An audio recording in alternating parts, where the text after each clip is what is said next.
Start करें। तो last class में हमने बचे हुए 3 फिनोमिना देख लिए थे।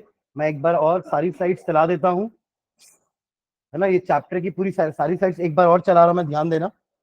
तो we started with human eye, है ना, जिसका हमने कंस्ट्रक्शन देखा था, वर्किंग देखी थी, है ना, और डिफेक्ट्स देखे थे। तो ह्यूमन आई में हमने क्या देखा था कि हमारे आंखों के अंदर पहले से एक लेंस इंस्टॉल्ड है, that is a convex lens, है ना। और वो कॉन्वेक्स लेंस को उस जगह पर पकड़ के रखा है किसने? सीलियरी मसल्स ने। सिलरी मसल्स कॉन्ट्रैक्ट और रिलैक्स होकर के हमारे लेंस के फोकल लेंथ को मॉडिफाई करता है, ताकि हम इसी लेंस से पास में रखी चीज भी देख पाए और दूर में रखी चीज भी देख पाए, near by object also and distant object also. उस टेंडेंसी को या उस पावर ऑफ लेंस को हम कहते हैं accommodation of, power of accommodation. ठीक है। उसके अलावा और क्या क्या पार्ट देखा था हमने? कॉर्निया था, आइरिस प्यूपिल। आइरिस प्यूपिल का रोल मैंने पूछा था, तो देखो एक एक लाइन का रोल होता है। आइरिस का काम है रेगुलेट करना प्यूपिल के साइज को और कलर देना, और प्यूपिल का काम है रेगुलेट करना कि आंखों के अंदर कितनी लाइट जा रही है। अगर प्यूपिल बड़ा रहेगा तो लाइट ज्यादा जाएगी, प्यूपिल छोटा रहेगा तो लाइट कम जाएगी।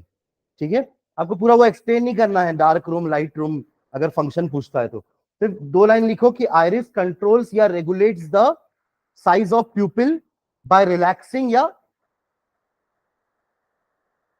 और कॉन्ट्रैक्शन। ठीक है।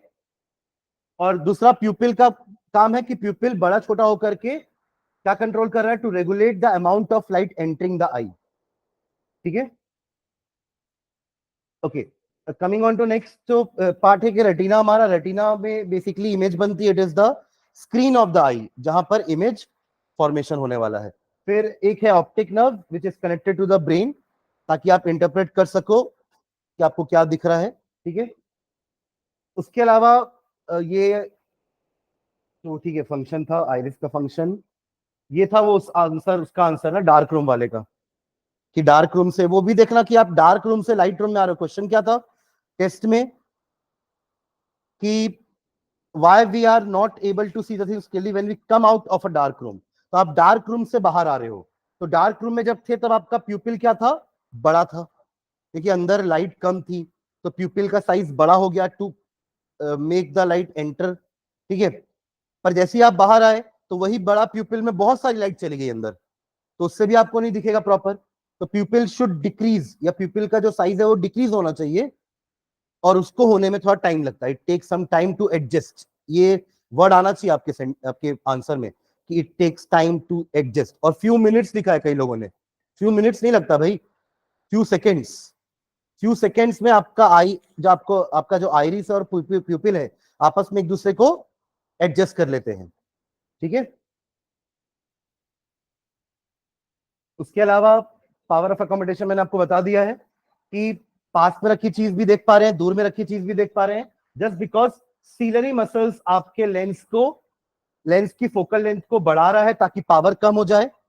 पावर कम होगा तो आप दूर की चीजों को भी देख पाओगे, और पावर ज्यादा रहेगा तो आप पास की चीजों को भी देख पाओगे। तो पास की चीजों के लिए आपका आई लेंस ऐसा हो जाता है, और दूर के लिए आई लेंस ऐसा हो जाता है।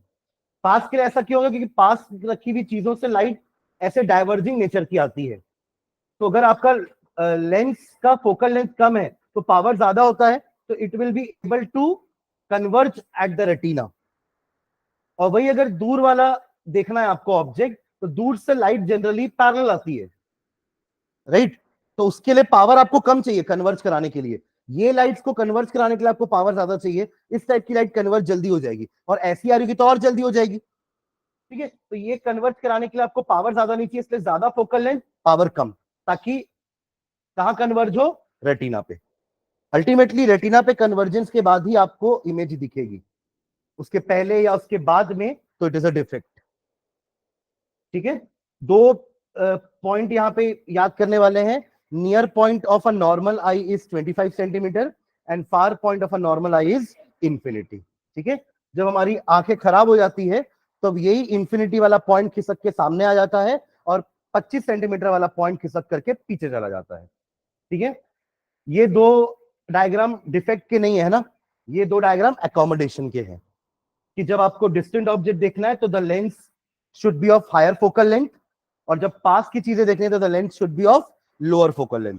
Lower focal length corresponds to high power and high focal length corresponds to low power. उल्टा होता है, P is equals to 1/f. अभी तक पावर निकालते नहीं आया अपन. रिफ्रैक्शन वाले चैप्टर में भी पावर निकालना सीखे हैं, इसमें भी पावर निकाले, तब भी कुछ लोगों ने पावर नहीं निकाला सही से.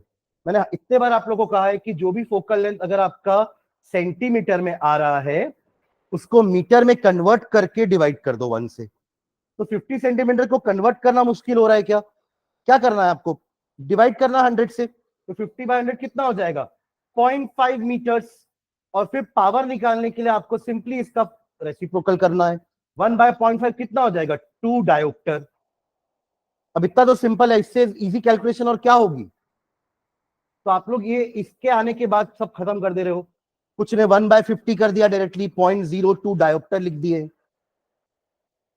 भाई 50 सेंटीमीटर है ना वो, तो 50 जो आपका 0.02 है वो डायोप्टर थोड़ी ना होगा, वो हो जाएगा 0.02 पर सेंटीमीटर. और पर सेंटीमीटर डायोप्टर नहीं होता है भाई, पर मीटर डायोप्टर होता है.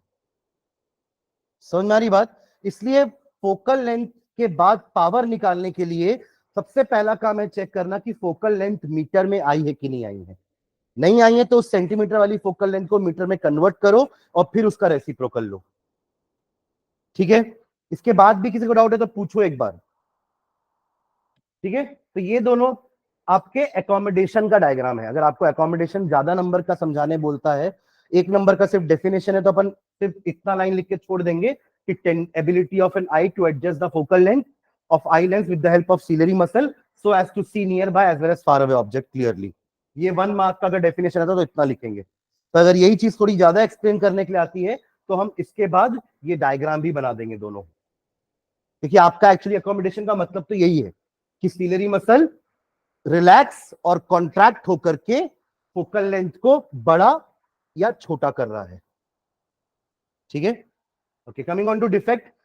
दो मेन टाइप के डिफेक्ट अपन ने देखे थे. एक मायोपिया, जिसका एक और नाम था शॉर्ट साइटेडनेस, यानी कि वो शॉर्ट साइटेड आदमी हो गया, उसको पास का दिख रहा है, दूर का नहीं दिख रहा है. उस केस में उसका फार पॉइंट जो है वो इंफिनिटी से कम हो जाता है. ठीक है? और उसकी जो इमेज है वो पहले ही बनने लगती है. कारण उसका कि वो फार अवे ऑब्जेक्ट के लिए भी उसका पावर क्या हो रहा है? हाई पावर हो गया है. लेंस का पावर क्या हो गया है? हाई. जबकि दूर से आने वाले चीजों को देखने के लिए उसको पावर ज्यादा की जरूरत नहीं थी, बट ऐसा हो गया है. तो उससे क्या हुआ? हाई पावर के कारण इमेज पहले ही बन जा रही है, या कन्वर्जेंस पहले ही हो जा रहा है रेटिना के पहले ही. ये है मायोपिक आई. अब इसको ठीक करने के लिए हम पहले आने वाली पैरेलल रेस को थोड़ा सा डाइवर्ज करेंगे. उसके लिए क्या लगाएंगे? एक diverging lens which is a concave lens. ठीक है? And then the high power lens will converge the light at retina. Clear है? Reasons are very important. कुछ लोगों ने रीजन नहीं लिखे हैं. 3 मार्क का क्वेश्चन था ये. पहला मार्क मिलना था आपको हाइपरमेट्रोपिया को डिफाइन करने के लिए, दूसरा मार्क मिलना था रीजन के लिए, और तीसरा मार्क मिलना था करेक्शन के लिए. तो कुछ लोगों ने रीजन कुछ भी पटांग लिखे, कुछ लोगों ने यहीं पे रीजन लिख दिए. वो मोबाइल चलाने वाला, वो मोबाइल चलाने वाला मैं समझा रहा था आपको, ऐसा लिखना नहीं है कि मोबाइल चलाते हैं तो लाइट पड़ती है, टीवी पास से देखते हैं तो लाइट पड़ती है तो उससे पावर बढ़ गया. वो सब रीजन है, बट मेन रीजन ये कि वो हुआ किसके कारण है. मैंने आपको जो बताया ना कि पावर बढ़ा है, वो रीजन है पावर बढ़ने के, वो सारे उनको नहीं लिखना है. ये है मेन रीजन कि आई बॉल बड़ा हो जाना या हमारे आई लेंस के पावर का बढ़ जाना. ठीक है? और ये करेक्शन. ठीक है? Coming on to hypermetropia which is long sightedness या फार साइटेडनेस, जहां पे आपको दूर का दिख रहा है, पास का नहीं दिख रहा है. ठीक है? उस केस में आपका पावर जो है लेंस का लो हो जाता है, तो जो रेटिना पर कन्वर्जेंस होना चाहिए था वो रेटिना के बाद हो रहा है. जबकि पास वाली चीजों के लिए तो आपका पावर हाई होना चाहिए, आपके लेंस का, अंदर वाले लेंस का पावर हाई होना चाहिए ताकि वो रेटिना पे कन्वर्ज करा सके. बट अब वो क्या हो गया है? लो हो गया है. अब ये होता है ओल्ड एज के साथ. ठीक है? और इसको करेक्ट करने के लिए हम अपने कॉन्वेक्स लेंस का पावर बढ़ाने के लिए एक और कॉन्वेक्स लेंस आगे लगा देंगे. क्लियर है? ठीक है? इसका इसका फोकल लेंथ पॉजिटिव है तो इसलिए इसका पावर भी पॉजिटिव होगा, और कॉन्केव लेंस का फोकल लेंथ नेगेटिव है तो उसका पावर भी नेगेटिव होगा. ठीक है? चलिए आगे बढ़ते हैं. ये न्यूमेरिकल आपको मैंने क्वेश्चन जो दिया था वो हाइपरमेट्रोपी का क्वेश्चन था, जहां पे आपको ऑब्जेक्ट डिस्टेंस को -25 सेंटीमीटर लेना था और इमेज डिस्टेंस को उसका नया वाला नियर पॉइंट जो कि खिसक के पीछे चला गया विच इज 50 सेंटीमीटर। शायद यही तो क्वेश्चन था, सेम क्वेश्चन था, आंसर 2D है। इसमें कई लोग के मैंने हाफ नंबर काटे हैं, उसका रीजन है कि क्वेश्चन दो पार्ट में था। पहला पार्ट था कि what is the nature and power of the lens, तो आप लोगों ने नेचर पढ़ के लिखा ही नहीं कि कॉन्वेक्स लेंस लगाना है, तो उसके हाफ मार्क्स मैंने काटे होंगे शायद। कहा, मेरे को नहीं दिखा, अच्छे से लिखता तो दिख जाता। छोड़, तेरा तो केस ही अलग है। ठीक है, कॉन्वेक्स लेंस, तो हमको हर लाइन को अच्छे, हर पार्ट ऑफ द क्वेश्चन को अच्छे से आंसर करना है, क्लियरली आंसर करना है, ताकि चेकर को ठीक से दिख जाए कि आपने इस पार्ट का आंसर किया। आप बता दोगे, since the person is suffering from hypermetropia the nature of the lens should B convex, underline कर दो कॉन्वेक्स में, ताकि इसको दूर से दिख जाए कि आपने पहले बता दिया नेचर क्या है। फिर सेकंड पार्ट में पावर है, तो ये कैलकुलेशन पार्ट आपको करना है। समझ रहे हैं? क्योंकि क्वेश्चन आपका ऐसे पार्ट्स में आता है और अकॉर्डिंगली आपके बोर्ड्स में नंबर वैसे मिलते हैं। वहां प्रॉपर जब नंबरिंग होती है ना, तो टीचर्स जब नंबर डालते हैं आंसर शीट में, तो वहां लिखा रहता है कि हाफ मार्क्स फॉर इसके लिए देना है आपको, हाफ मार्क आपको इसके लिए देना है, और 1 मार्क्स आपको इसके लिए देना है। टोटल 2 मार्क का क्वेश्चन अगर होगा तो वहां पे प्रॉपर उनके आंसर की में मेंशन रहता है कि बच्चे ने अगर कुछ भी अटेम्प्ट किया है तो उसको इतने इतने मार्क्स देने हैं। सिर्फ गिवन लिखने के मार्क्स नहीं मिलेंगे, आपने इतना लिख के छोड़ दिया अब मार्क्स मिलेंगे, नहीं। आपको एटलीस्ट कुछ एटलीस्ट फॉर्मुला लिख के यहां तक बनाओ, यहां तक करो, तो हो सकता है यहाँ पे कैलकुलेशन कुछ गड़बड़ हो तो भी आपको कुछ मार्क्स, मैंने दिए भी हैं मार्क्स। कई लोगों का कैलकुलेशन यहां तक का सही था, किसी ने ये 1 माइनस को छोड़ ही दिया, यहां तक माइनस आया, यहाँ पे माइनस गायब होके ये 1 हो गया, तो 1 + 2 50/3 आ गया आंसर। अरे तो माइनस भूल जाओगे तो 1 + 2 ही करोगे ना, तो आंसर 50/3 हो जाएगा फोकल लेंथ, सब गड़बड़ हो गया। जबकि आपने माइनस साइन को यहां तक लाया था खींच के, फिर यहां छोड़ दिए। समझ रहे हैं? तो इसलिए स्टेप मार्किंग होती है, बट वो स्टेप कुछ रिलेवेंट स्टेप्स होने चाहिए, ऐसे नहीं कुछ भी लिख दिया और आपको स्टेप मार्किंग मिल जाएगी। ठीक है, अब क्वेश्चन ध्यान से पढ़ो, पार्ट बाय पार्ट, हर एक क्वेश्चन का आंसर अलग अलग लाइन में दो और हाईलाइट कर दो मेन मेन पॉइंट्स को आंसर के, ताकि दूर से दिख जाए।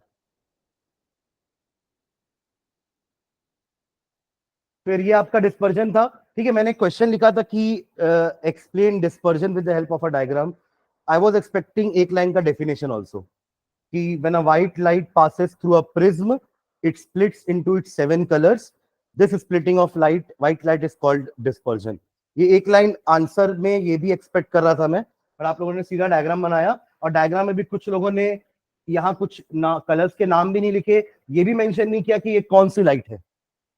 कैसे पता चलेगा कि वो व्हाइट लाइट है और वही स्प्लिट हो रही है? वही तो स्प्लिट होती है ना, व्हाइट लाइट ही अपने 7 कलर में स्प्लिट हो रही है, पर कई लोगों ने यहाँ पे व्हाइट लाइट लिखा ही नहीं है।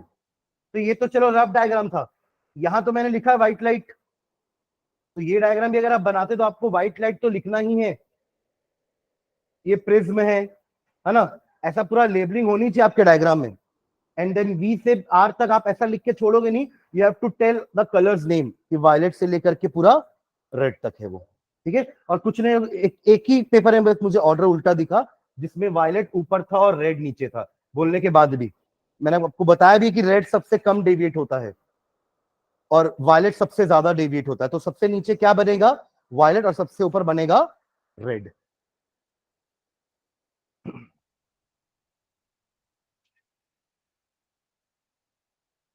और रीजन अगर पूछता है तो रीजन क्या रहेगा? स्पीड का। हर कलर की ग्लास में स्पीड अलग अलग है, that is why white light अंदर जाकर स्प्लिट हो जाती है। ठीक है, ये शॉर्ट में लिखा हुआ है उसी चीज का, वेवलेंथ ज्यादा, रिफ्रैक्टिव इंडेक्स कम, डेविएशन कम, स्कैटरिंग भी कम। अगर अपन स्कैटरिंग जोड़ दें तो स्कैटरिंग भी क्या होगी? कम। और यहां पे सब उल्टा, वेवलेंथ कम, आरआई ज्यादा, डेविएशन ज्यादा, स्कैटरिंग ज्यादा। ठीक है, देन रिकॉम्बिनेशन के लिए ये डायग्राम था, अपसाइड डाउन कर दिया था अपन ने प्रिज्म को, just to make a parallel surface. ये बनाने के लिए हमने एक प्रिज्म को उल्टा रखा। देखिए, हमने रेक्टेंगुलर ग्लास स्लैब भी देखा है, वहां तो अपन डिस्पर्जन नहीं कर रहे थे, वहां तो 7 कलर्स में स्प्लिट नहीं हो रही थी लाइट, तो उसका रीजन था कि वहां पे दोनों सरफेसेस आपस में पैरेलल थे, बट यहां पे दोनों सरफेसेस आपस में क्या है, इंक्लाइंड है। तभी you are observing dispersion. Rectangle में डिस्पर्जन क्यों नहीं मिला, क्योंकि वहां पे दोनों रिफ्रैक्टिंग सरफेस आपस में पैरेलल थे। तो वहां पे आपको मिला था लेटरल डिस्प्लेसमेंट, और यहां आपको मिला है angle of deviation. Angle of deviation वाला डायग्राम भी लोगों ने गलत बनाया है, ये वाला बनाना था डायग्राम। हाँ, ये वाली चलेगी, ये जरूरी नहीं है। वो तो नॉर्मल को एक्सटेंड किया ना पीछे, ठीक है। और आप लोग कुछ पढ़ते हो क्या मैथ्स में, ट्रायंगल में कुछ लॉ है क्या कि exterior angle is sum of interior opposite angles? तो ऐसा भी अपन लिख सकते हैं ना कि del is equals to del one plus del two, हो सकता है। ये आपका मैथ्स का प्रॉपर्टी है, del is equals to del one plus del two, ठीक है। वो उसका रीजन वही है कि exterior angle is sum of interior opposite angles, ठीक है। किसका? वही मतलब देखो, पार्ट में क्वेश्चन बन सकते हैं कि how can you recombine the light, वो जो कलर स्प्लिट हुए हैं उनको वापस से रिकम्बाइन कैसे करेंगे, तो बस ये डायग्राम बना करके दिखाना है,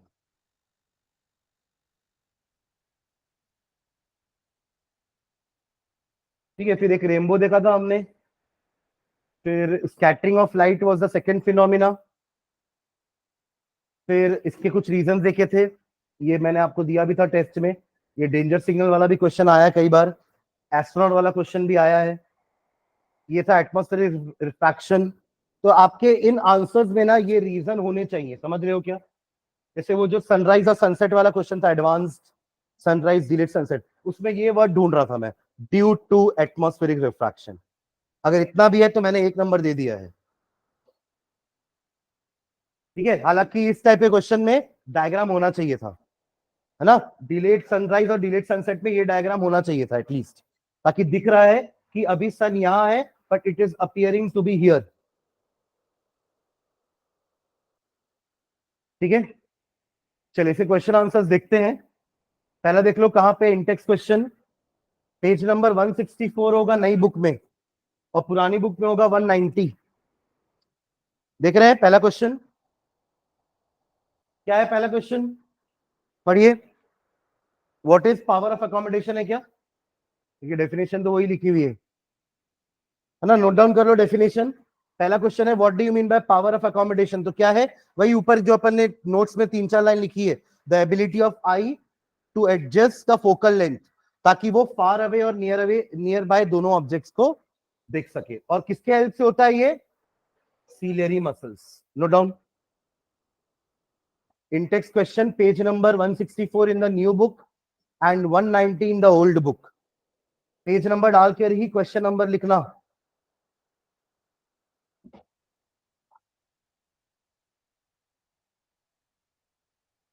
जल्दी करो। कहाँ है बुक, कहाँ है बुक, नहीं लाए हो क्या? आप लोग कैसी बुक नहीं, दोनों के पास? एक इससे लो, पीछे दोनों के पास है क्या बुक?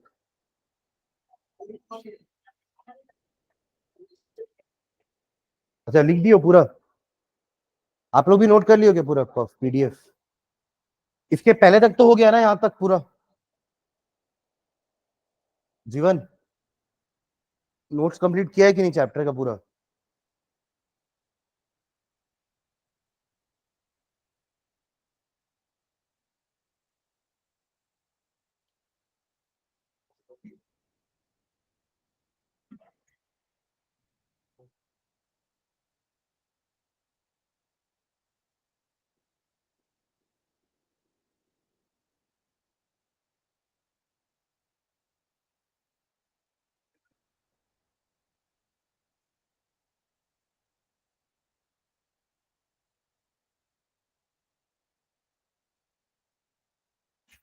जिनका हो जाएगा सेकंड क्वेश्चन रीड करेंगे। क्या है सेकंड क्वेश्चन?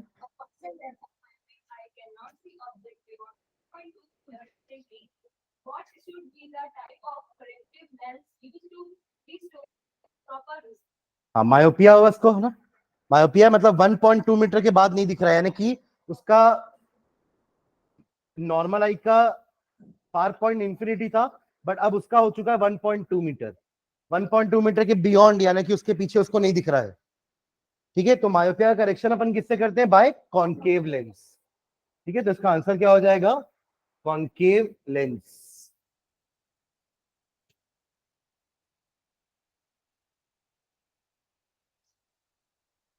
क्वेश्चन नंबर 3 भी देख लो पहले, फिर लास्ट में तीन चारों एक साथ लिख लेना। क्या बोल रहा है क्वेश्चन नंबर 3 में? What is the far point and the near point of a normal eye? तो फिक्स है, infinity and 25 centimetre. And question number 4 क्या है? Black board. ये तो अपन देखे थे ना कि अगर आप लास्ट बेंच में बैठे और आपको बोर्ड नहीं दिख रहा है प्रॉपर, इसका मतलब आपका फार पॉइंट इंफिनिटी से खिसक के सामने आ गया है। देखिए अगर आप क्लासरूम में बैठे तो आपके लिए इंफिनिटी क्या है? The board. और बोर्ड अगर प्रॉपर नहीं दिख रहा है मतलब the infinity point has been shifted ahead, यानी कि मायोपिया है। तो ही सफरिंग फ्रॉम मायोपिया। और अगेन करेक्ट करने के लिए क्या लगाएंगे? Concave lens. ठीक है, जल्दी करो चारों question on the same page. ये चारों क्वेश्चन है, राइट डाउन द आंसर।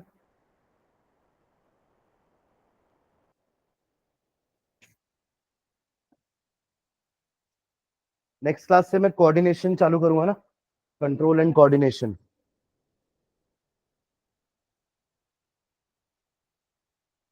इसके बाद मैक्लिनॉन में तो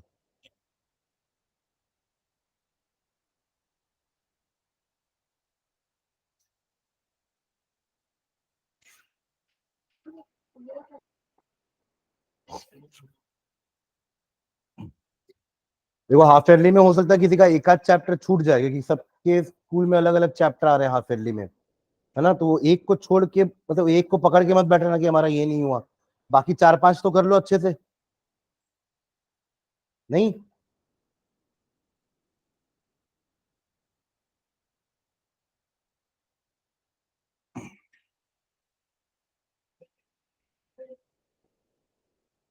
सॉरी है क्या ये?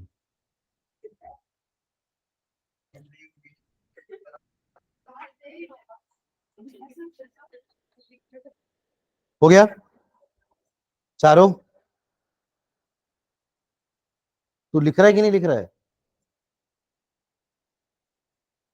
बड़े आगे।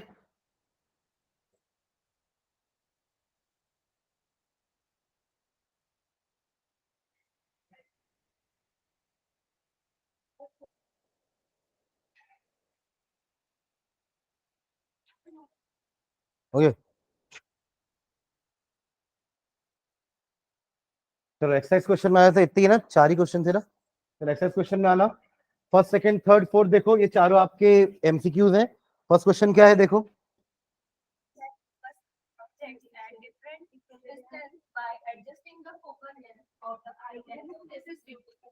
एकोमोडेशन ना, ये किसका डेफिनेशन लिखा हुआ है? एकोमोडेशन का। देखिए ह्यूमन आई क्या बोल रहा है कि अपना फोकल लेंथ एडजस्ट कर रहा है to see nearby and far away objects, तो उसको क्या बोलते हैं अपन? एकोमोडेशन। चलो बी क्वेश्चन क्या है? B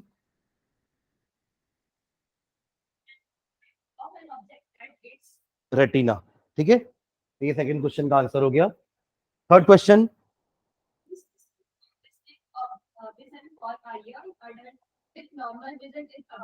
25 centimetre. ठीक है, near point. And fourth question,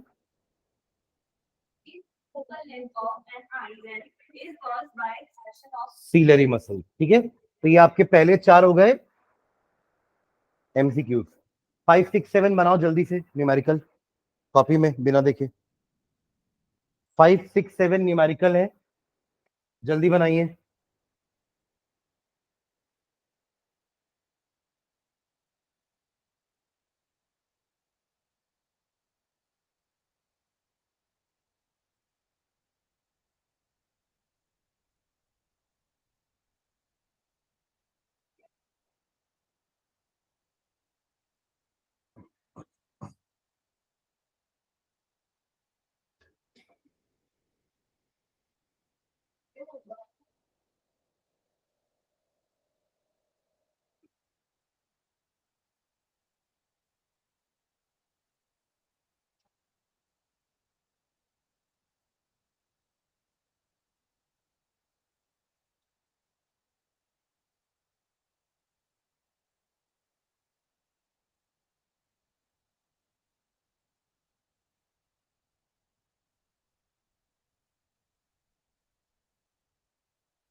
क्या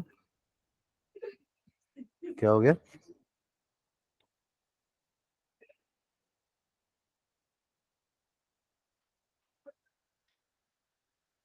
हमेशा रूल सेम है ना, मायोपिया का क्वेश्चन सॉल्व करने के लिए you have to take u is equals to infinity and v क्या रहेगा? New far point. सुन रहे हैं क्या? वो भी नेगेटिव साइन के साथ। और अगर आपका हाइपरमेट्रोपिया का क्वेश्चन है तो u का मतलब -25 सेंटीमीटर और v हो जाता है आपका नया नियर पॉइंट माइनस साइन के साथ। दोनों केस में आपको लेंस फॉर्मूला निकाल लगा करके f निकालना है। एक बार f आ जाएगा तो उसको रेसिप्रोकल करना है तो पावर आ जाएगा। बस ये ध्यान रखना कि फोकल लेंथ जो आएगा वो सेंटीमीटर में है तो उसको मीटर में कन्वर्ट करके डिवाइड करेंगे तो पावर आ जाएगा। ठीक है, जल्दी करिए तीनों क्वेश्चन कॉपी में, 5, 6, 7।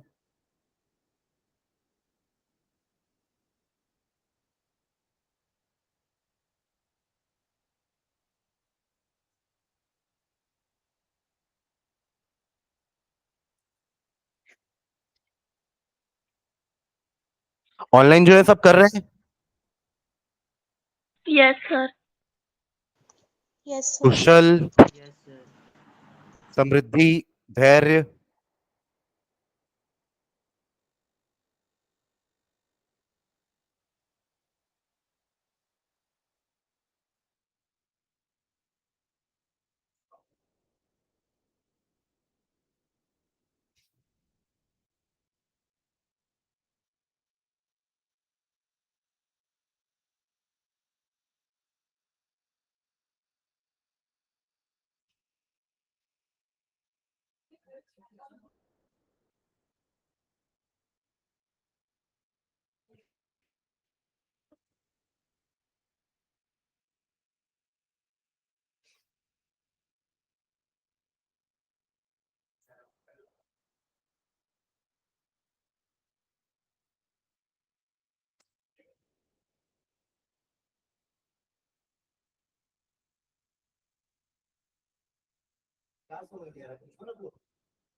अभी तो बता दिया मैं कि आपको अगर क्वेश्चन मायोपिया वाला है, मतलब ऐसा लिखा है कि the new far point of a person, तो यानी कि वो मायोपिया का क्वेश्चन है, क्योंकि उसका ऐसे फार पॉइंट क्या था? इंफिनिटी। फार पॉइंट मतलब जहां तक वो लास्ट देख सकता है अच्छे से, उसको फार पॉइंट बोलते हैं। सुन रहे हो? फार पॉइंट का मतलब क्या होता है? लास्ट डिस्टेंस जहां तक वो अच्छे से देख सकता है, उसके बाद का नहीं देख पाएगा। तो नॉर्मल आई है तो नॉर्मल आई से तो अच्छे से दिखता है, पर अब अगर डिफेक्टिव हो गई तो वो इंफिनिटी से खिसक के सामने आ जाएगा। तो उस टाइप के क्वेश्चन को अपन बोलेंगे मायोपिया क्वेश्चन है वो। ठीक है, जिसमें नया फार पॉइंट आपको दिया होगा, और हाइपरमेट्रोपिया क्वेश्चन में आपको नया नियर पॉइंट दिया होगा। अब जैसे पहला क्वेश्चन क्या बोल रहा है, question number 5, a person needs a lens of power -5.5D for correcting his distant vision. मतलब उसको क्या है, -5.5D का अगर वो लेंस यूज कर रहा है, यानी कि उसको मायोपिया है, कॉन्केव लेंस यूज कर रहा है ना। तो कॉन्केव कब यूज करते हैं? मायोपिया में। आपने भी कॉन्केव पहना है, मैंने भी कॉन्केव पहना है। अपना तो याद रखो, कम से कम चश्मे वालों को तो याद रहना चाहिए कि मेरा नेगेटिव पावर है, मैंने कॉन्केव पहना है और मुझे दूर का नहीं दिखता है। इतना तो पता है ना आपको। आपको कहाँ का नहीं दिखता है? पास का नहीं दिखता है, दूर का नहीं दिखता है। पता है आपको ये चीज? तो मतलब मुझे मायोपिया है, ये याद रखो बस कि मुझे मायोपिया है। I am short sighted person. मुझे पास का दिखता है, दूर का नहीं दिखता है। तो मैंने जो लेंस पहना है वो क्या है? Concave lens. और उसका पावर क्या होता है? नेगेटिव, क्योंकि उसका फोकल लेंथ नेगेटिव होता है। ठीक है। For correcting is near vision he needs a lens of power 1.5 dioptre. अब नियर विजन भी खराब हो गया है। हाँ, प्रेस मायोपिया इसको, मतलब शुरू में इस एज में मायोपिया हो गया था और ओल्ड एज में जाके प्रेस ये हाइपरमेट्रोपिया हो गया, तो उसको +1.5 डायोप्टर क्या लग रहा है? कॉन्वेक्स लेंस भी लग रहा है। तो what is the focal length of the lens required for correcting distant and near vision? तो देखो यहां तो दोनों आपको पावर दिया, बस फोकल लेंथ निकालना है। तो एक बार आप, हाँ मतलब पावर निकालने के लिए या फोकल निकालने के लिए 1/p करेंगे। तो आपको जो दिया ना, पहले आप 1/p करो और बाद में इंटू 100 करके सेंटीमीटर में कन्वर्ट कर दो। ठीक है, देखो उसका आंसर कैसे आया। देखो पहले 1/p किए, पहला फोकल लेंथ निकालने के लिए, जो भी आएगा इंटू 100 कर देंगे। फिर 1/p किए, जो भी आएगा इंटू 100 कर देंगे। क्या किया है, बस देखो गिवन पावर को 1 से डिवाइड कर दिए और इंटू 100 कर दिए फोकल लेंथ को सेंटीमीटर में कन्वर्ट करने के लिए। ये इंटू 100 नहीं भी करोगे तो आंसर मीटर में आएगा, कोई दिक्कत नहीं है, वो भी चलेगा। ऐसा तो नहीं लिखा है ना कि right the focal length in centimetre, ऐसा तो लिखा नहीं है। वो तो हम अपनी कन्वीनियंस के लिए सेंटीमीटर में कन्वर्जन कर रहे हैं, क्योंकि हम जितने भी क्वेश्चन करें आज तक रिफ्लेक्शन में, रिफ्रैक्शन में, हर बारी हम फोकल लेंथ सेंटीमीटर में ही देखते हैं। आदत होगी हमारी फोकल लेंथ को सेंटीमीटर में देखने की, तो इसलिए मीटर में ना लिख करके उसको इंटू 100 कर दोगे तो वो सेंटीमीटर में कन्वर्ट हो जाएगा। ठीक है, फिर जिनका 5 हो गया वो 6 सॉल्व करो। 6 आपका फार पॉइंट वाला क्वेश्चन है। फार पॉइंट जो है वो 80 सेंटीमीटर हो गया है, जहां इंफिनिटी था वो कितना हो गया है, 80 सेंटीमीटर। तो what is the nature and power of the length required to correct the problem.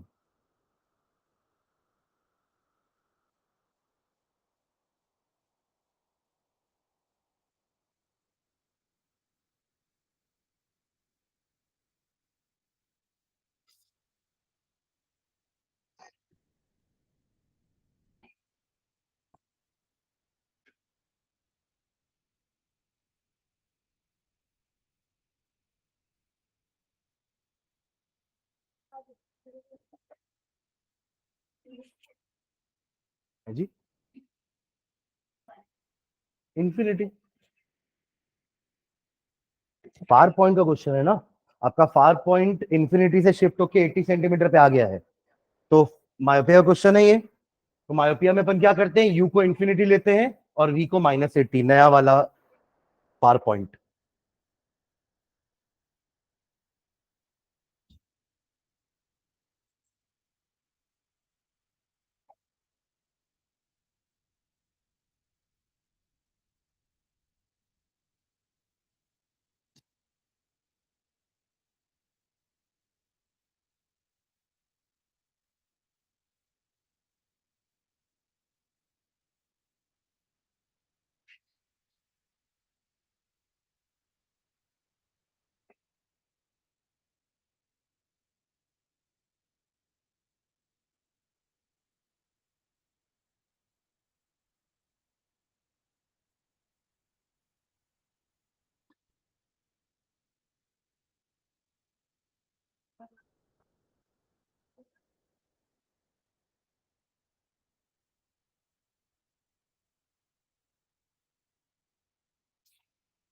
Note down मत करो, समझ के करो। जिनको अभी प्रॉब्लम है बताओ। सिद्धि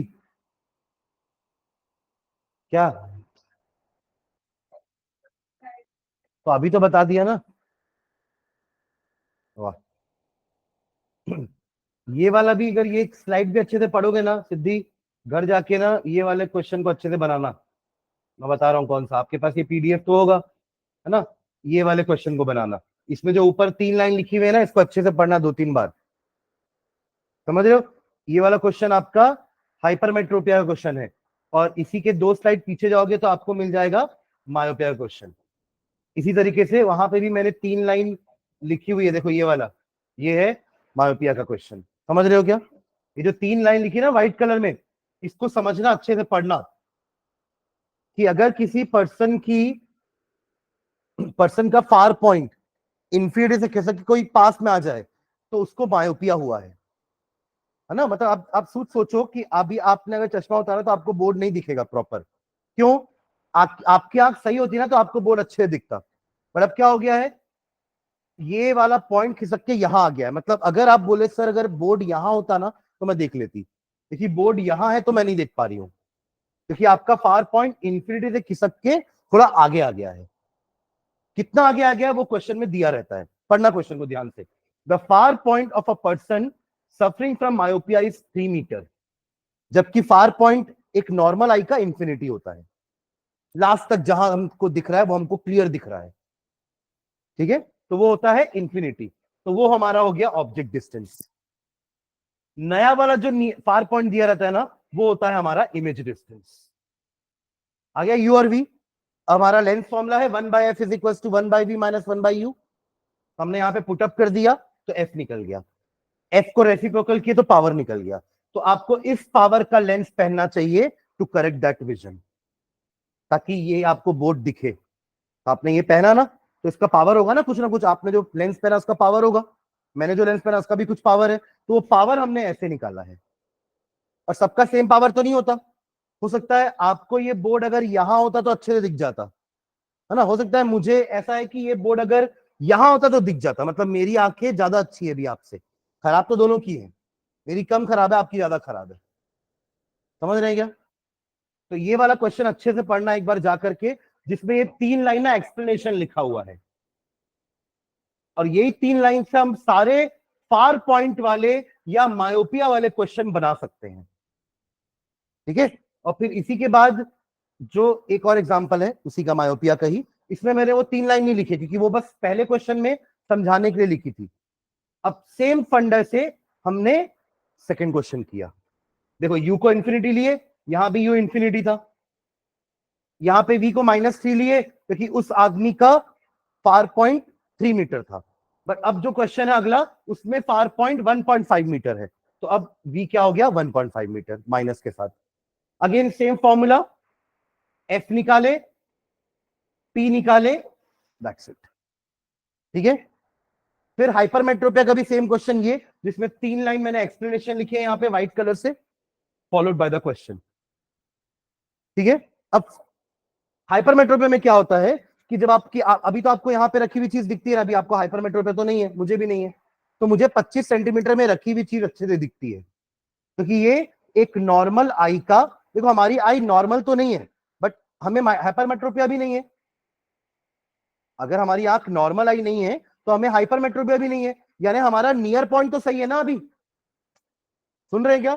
जिनको चश्मा लगा भी है उनका फार पॉइंट खराब हुआ है, नियर पॉइंट तो अभी भी सही है, यानी कि 25 सेंटीमीटर में रखी चीज बिना चश्मे के भी दिखेगी आपको। समझ रहे हैं क्या? अब मुझे आप लोग के चेहरे पीछे, हाँ इन दोनों का चेहरा दिख रहा है ठीक से, बाकी सेकंड बैंक से पूरा पीछे तक धुंधला दिख रहा है। इसका मतलब मेरा फार पॉइंट वो खिसक के यहां तक आ चुका है, इतना खराब हो चुकी है आंख। समझ रहे हैं क्या? बट हाँ, बिना चश्मे के मैं ये पेपर पढ़ पाऊंगा क्योंकि ये पास में रखा है। तो मेरा नियर पॉइंट अभी भी 25 सेंटीमीटर है, समझ रहे हो क्या? ये होगा ना 25, कैसे नहीं होगा, ज्यादा है क्या 25 से? ये 15 सेंटीमीटर का स्केल लगभग इतना होता है, 10 सेंटीमीटर और ऐड कर दो, 25 पे रखा लगभग ये। ठीक है, तो ये नियर पॉइंट मेरा सही है, इसलिए मुझे ये दिख रहा है बिना चश्मे के भी। पर अगर इसी चीज को बड़ा करके वहां पे लगा दूंगा ना, तो शायद ना दिखे, क्योंकि फार पॉइंट तो किसक के सामने आ चुका है ना। बट नियर पॉइंट अभी भी, अब वो बड़ा होगा तो शायद दिख जाए, है ना। तो नियर पॉइंट सही है, इसलिए मुझे ये दिख रहा है 25 सेंटीमीटर। पर अगर नियर पॉइंट भी खराब हो गया तो ये 25 सेंटीमीटर में रखी हुई चीज नहीं दिखेगी, पर अगर ये इधर होती तो मुझे दिख जाती। समझ रहे हैं? तो ये होता है कि फार नियर पॉइंट का पीछे खिसक जाना। तो इस क्वेश्चन में क्या लिखा हुआ है कि near point of an old person is 50 centimetre. जब वो यंग था तब 25 सेंटीमीटर में रखा हुआ दिख रहा था, बट अगर अब 25 सेंटीमीटर में रखोगे तो नहीं दिखेगा उनको। पर हाँ, वो बोले अगर 50 में रखोगे तो दिख जाएगा, क्योंकि उसका नया नियर पॉइंट 50 सेंटीमीटर हो चुका है। तो जो भी नया नियर पॉइंट होता है वो हमारा इमेज डिस्टेंस, जो भी नॉर्मल आई का नियर पॉइंट है वो 25 सेंटीमीटर। बस सॉल्व करो, एफ निकालो, 1/f करो, पावर आ जाएगा। क्लियर है? ठीक है, तो इसका भी ये 4 क्वेश्चन अच्छे से समझना वापस से, है ना। ये 4 स्लाइड है इंपॉर्टेंट, जिससे आपको मायोपिया और हाइपरमेट्रोपिया कोई भी न्यूमेरिकल बन जाएगा। और मैंने आपको ट्रिक तो बता दिया है। ठीक है, एक न्यूमेरिकल ये, दूसरा उसका एक और एग्जांपल, तीसरा ये हाइपरमेट्रोपिया वाला, और इसका एक और एग्जांपल। ठीक है, और अभी भी जो मैंने यहाँ पे आपको क्वेश्चन दिया है कि ये दोनों बनाओ 5 और 6, उसमें मैंने यहाँ पे आपको लिख के दिया है कि अगर फार पॉइंट वाला क्वेश्चन है, यानी कि मायोपिया वाला क्वेश्चन है, तो u हमेशा इंफिनिटी होता है और v आपका नया वाला फार पॉइंट। और अगर नियर पॉइंट वाला क्वेश्चन है तो u -25 हो जाएगा एंड v नया वाला नियर पॉइंट माइनस के साथ। ठीक है, और करना हमें लेंस फॉर्मूला ही है, लगाना हमें लेंस फॉर्मूला ही है, और उससे हमारा फोकल लेंथ आ जाएगा, और 1 बाय रेसिप्रोकल करोगे तो पावर आ जाएगा, मतलब 1 बाय फोकल लेंथ करोगे तो पावर आ जाएगा। समझ रहे ना? बस पावर निकालते वक्त ये ध्यान देना कि फोकल लेंथ को मीटर में कन्वर्ट करना है। ठीक है, चलिए 7th क्वेश्चन देख लो एक बार। क्वेश्चन नंबर 7 क्या है?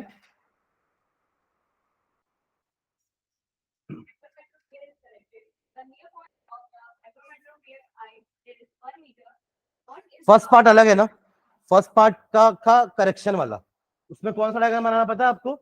फर्स्ट पार्ट वाले क्वेश्चन में आपको डायग्राम बनाना है करेक्शन वाला। हाँ, सामने क्या आ जाएगा? कॉन्वेक्स लेंस, ये वाला डायग्राम। ये है फर्स्ट पार्ट का आंसर, सुन रहे हैं क्या? और सेकंड पार्ट न्यूमेरिकल है। क्या बोल रहा है? 1 मीटर, मतलब इसकी आंख बहुत खराब हो गई, 25 सेंटीमीटर में नहीं, 100 सेंटीमीटर में रखोगे तब दिखेगा। 1 मीटर मतलब 100 सेंटीमीटर हुआ ना? हाँ हाँ, मतलब छोटा, मतलब पास की चीज उसको, मतलब उसका नियरेस्ट पॉइंट 100 सेंटीमीटर, जहां वो चीजें पढ़ पा रहा है। 100 सेंटीमीटर के अंदर कुछ भी चीज अगर लिखी हुई होगी ना, हाँ थोड़ी बड़ी लिखी होगी तो पढ़ लेगा भले, और अगर छोटी सी लिखी हो तो नहीं पढ़ पाएंगे। ठीक है, हाँ।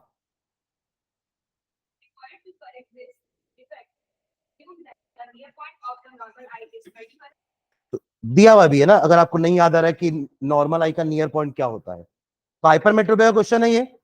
तो क्या लेंगे? यू को -25, वी आपका नया वाला नियर पॉइंट -100।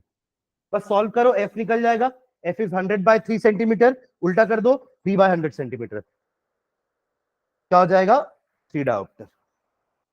ठीक है, कर लो उसको भी नोट। क्वेश्चन नंबर 7 हो गया, पर क्वेश्चन नंबर 7 का एक पार्ट यहां नहीं बना हुआ, समझ रहे हो ना? वो कौन सा है? डायग्राम। यहां नहीं बना है ना, डायग्राम पर बनाना पड़ेगा ना, क्वेश्चन में आएगा तो। सुन रहे हैं क्या? एक डायग्राम इस आंसर में मिसिंग है 7th वाले क्वेश्चन में, पर वो कौन सा डायग्राम मैंने आपको बता दिया है ना? हाइपरमेट्रोपिक आई का करेक्शन। तो कुछ नहीं, आपको आंख बनानी है और उसके सामने एक कॉन्वेक्स लेंस रख देना है, दैट्स इट। समझ रहे हैं ना? हाँ चलो 7th क्वेश्चन को जल्दी सॉल्व करो, न्यूमेरिकल वाला पार्ट।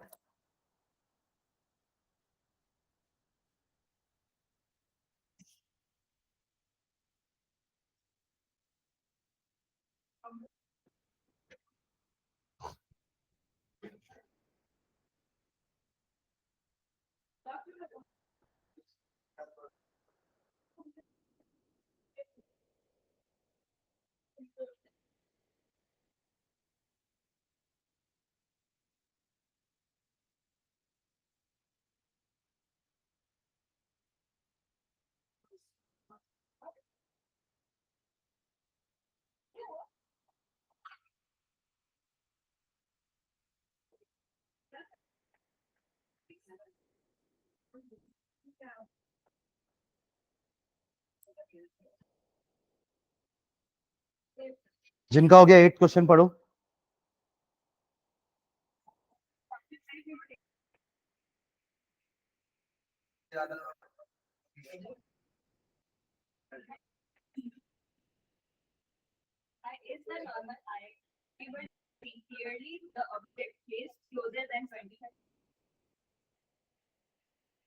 क्लोजर देन 25 सेंटीमीटर, क्या?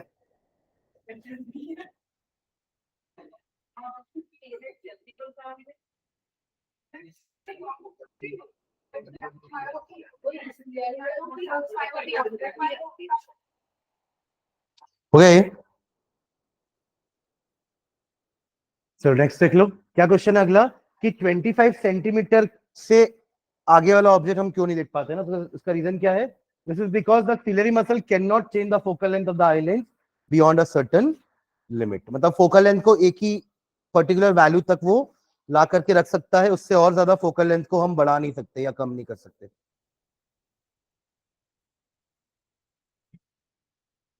ठीक है, और 9th क्वेश्चन क्या है? एक और 9th क्वेश्चन देख लो पहले, फिर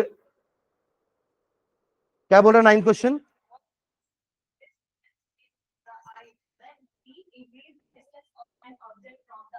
देखो ये आई है, लेंस है यहाँ पे, आप ऑब्जेक्ट को पहले यहां रखे तो इमेज यहीं बना, ऑब्जेक्ट को पीछे के तब भी इमेज रेटिना पे बन रहा है, ऑब्जेक्ट को यहाँ के तब भी रेटिना पे बन रहा है।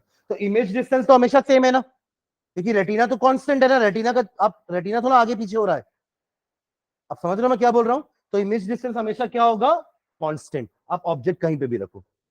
तो ऐसा क्यों हो रहा है, because of accommodation, power of. अगर ये लेंस अपना फोकल लेंथ चेंज नहीं करता तो इमेज आगे पीछे बन सकती थी, बट जस्ट बिकॉज इस लेंस के ऊपर सीलरी मसल है जो इसको कॉन्ट्रैक्ट और रिलैक्स करके इसका फोकल लेंथ चेंज कर रहे हैं, ताकि ऑब्जेक्ट डिस्टेंस कुछ भी हो, इमेज हमेशा कहां बनेगी, रेटिना पर, अगर आंखें सही हैं तो। ठीक है, और बाकी जो 4 क्वेश्चन है, 10, 11, 12, 13, 13 है ही नहीं, ओल्ड बुक में क्या है, 13 क्वेश्चन क्या है,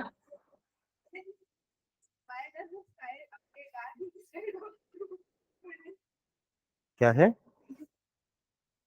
टू द एस्ट्रोनॉट ना। हाँ, तो ये चारों क्वेश्चन है आपके आंसर में।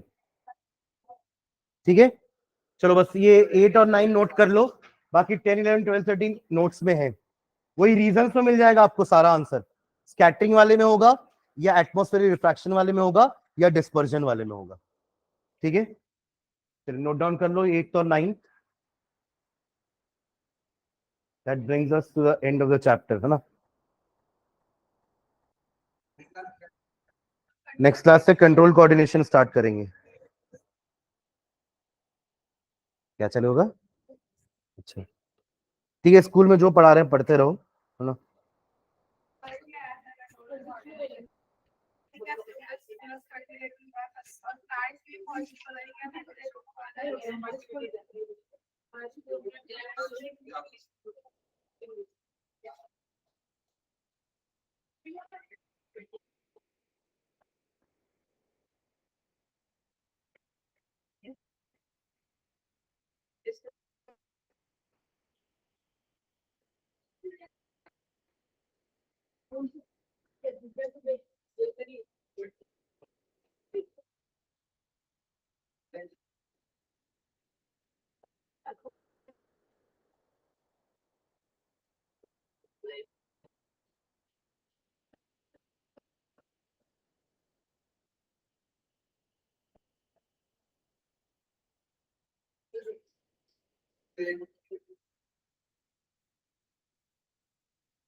हो गया,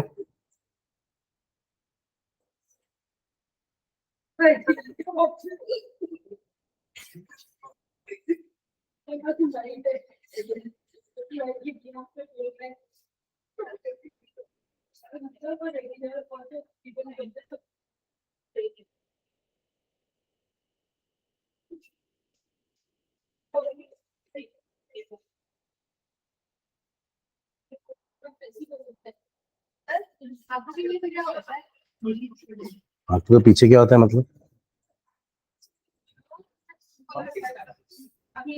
नर्व्स है, नर्व्स जाकर के ब्रेन से कनेक्टेड है।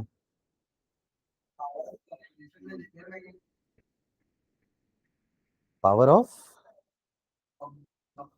हाँ, जैसे कि किस टाइप का क्वेश्चन,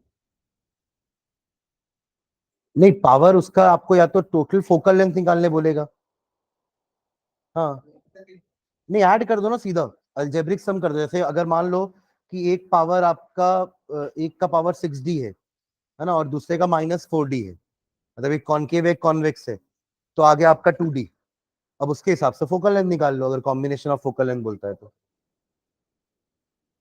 ठीक है, चलो थैंक यू।